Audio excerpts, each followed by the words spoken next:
All right, there are a lot of copycat wallets out there, most of them trying to copy Ridge Wallet's success.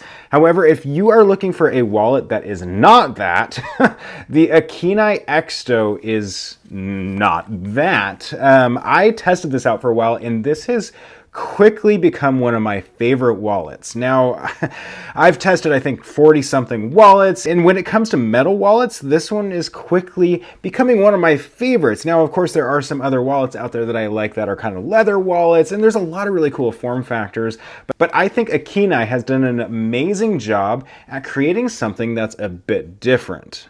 So in this video, I'm going to tell you what it is, what I like about it, what I don't like about it, and exactly who it's for. And I'm super thankful that the brand was willing to give this to me. And right now, I am not an affiliate for this, so I do have a link to their website down below, but I won't get a commission. I will update the description if that ever does change. But for right now, let's get right into it. So the Akeeni XSTO is actually made out of a single block of aluminum. Let me pull it out. So this is an 8-card capacity version. You purchase that at the time when you get the wallet. You decide what kind of your capacity range you want to get, and they actually design it and build it based off of that. I have the 8-card capacity, so you can see 1, 2, 3, 4, 5, 6, 7, and then I have this kind of outer card thing. This helps with damage, but it also makes it so people can't see your cards. And then you can see on the inside, this is called basically, I think it's called a spring. And what that does is, okay, you can see right here, there's maybe this thing right here kind of moves. And it's just ever so slightly moves enough that you can just slide your cards in like that. And then to get to the cards, you just fan them out. You decide which one you want, and then you can pull it any which way. So you can put it in, put it out, all that stuff. So it's actually pretty cool. So you have easy access to all of your different cards. And then as for behind the cards, you have a little storage compartment right there.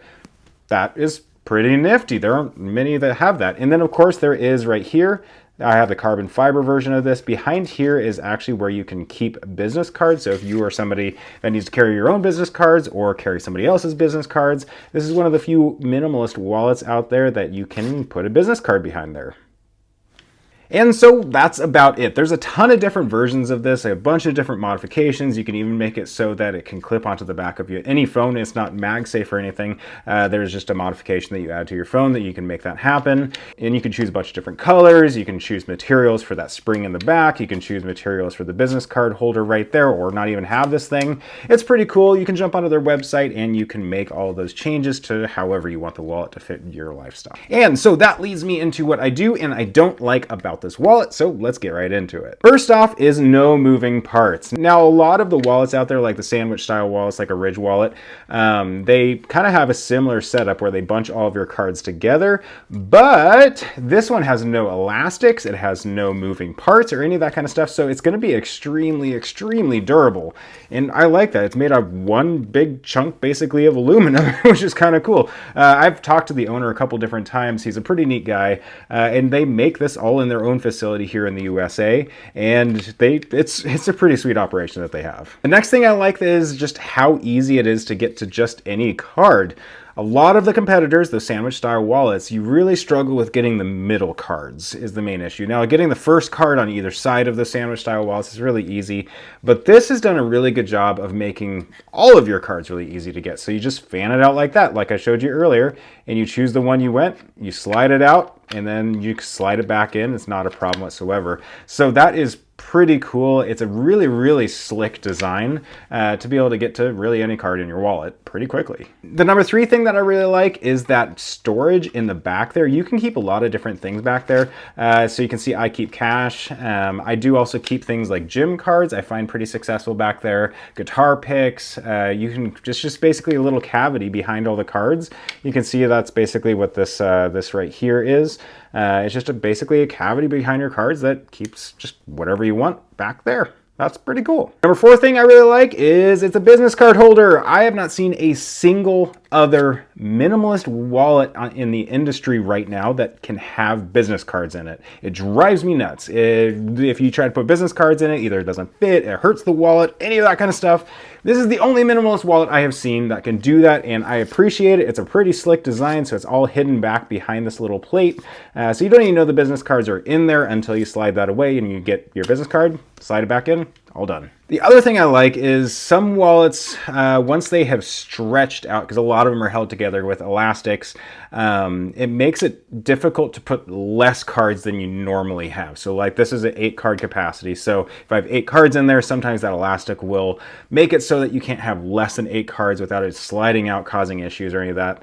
That is not the case here. I can literally, let's see, take all those cards out, and this wallet will be just as happy with less cards in it. That's not a problem. So in my recommendation for you is, if you do purchase the wallet, purchase bigger than you may think you need, because it's not really an issue. I will say things that in the cavity might fall out over time. You can see there's a little bit of space between it, but it shouldn't be too big of a problem. And the last thing I will say that I really like is its durability. I used this for quite a while. I can't remember how long. It was like a month or something. And you can't even tell I've used it at all. There's no damage, any of that kind of stuff. No wear and tear to the wallet itself. No complaints. Super durable. I think, I forget what kind of paint this is on here, but it is a really durable paint on top of aluminum. You may get this wallet, if you haven't done your research, and feel like this might be plastic, just because of the way it sounds and stuff. That is the paint on the outside. This is aluminum. Don't worry about if you do get it. It is not plastic. It is aluminum. Anyways, let's move on. And we're moving right on to the things that I don't like. Now, this is, again, one of my favorite wallets that I've ever used in the 40+ wallets that I've tested. And it was difficult for me to find stuff, but there's 2 different things that I don't like. Number 1 is it is more bulky, because you do have that cavity tray right there. It is bulkier than a lot of the other wallets that don't have that cavity area right there, and so that is a bit of a bummer. You're always going to have a little bit more bulk than some of the competition, so it is a bit of a trade-off and be able to have like the business cards and have a little cavity behind the cards to be able to fit other stuff. And then the next thing is it does damage cards. Now this feels like a fidget toy sometimes, so I will pretty regularly in my pocket have it so that I'm just kind of like moving it back and forth just because it's fun. But what that does cause is these cards right here are going to get damaged on the edge. I actually do have literally plastic falling off of my cards. So I don't think it's an issue if you don't play with it in your pocket all the time. But if you are somebody like me who fidgets with stuff all the time in their pockets, you're going to find some wear and tear on your cards. You're going to have to be replacing them pretty regularly. And you might want to watch out with metal cards, because that might actually end up damaging this wallet, because, you know, the rules of metals. So who is this wallet for? It's for somebody that really, really wants a good metal wallet, but hates the elastic form factor of a lot of the other wallets out there. If you're wanting something that's super durable, super cool, fully customizable, this is for you. The people that is not for is somebody like I just reviewed this Double Oak Cloud wallet, which is also an amazing wallet that I've been really impressed with. If you're trying to go more leather, a little bit softer feel, a little bit less noticeable in your pocket, you might not want to go with this, but overall, slam dunk on this wallet. I have to say, this deserves so much more attention in the industry than it has. Go check them out. Link down in the description. I'm not even an affiliate for them. I recommend checking them out and see what you guys think. So make sure to leave your thoughts down in the comments. I'd love to hear what you guys think about this really unique wallet. Is this something you've used? I'd love to hear about it. If not, if you're looking to purchase it, throw those comments down in the description. I'd love to answer any kind of questions you guys have. I'll see you guys next time.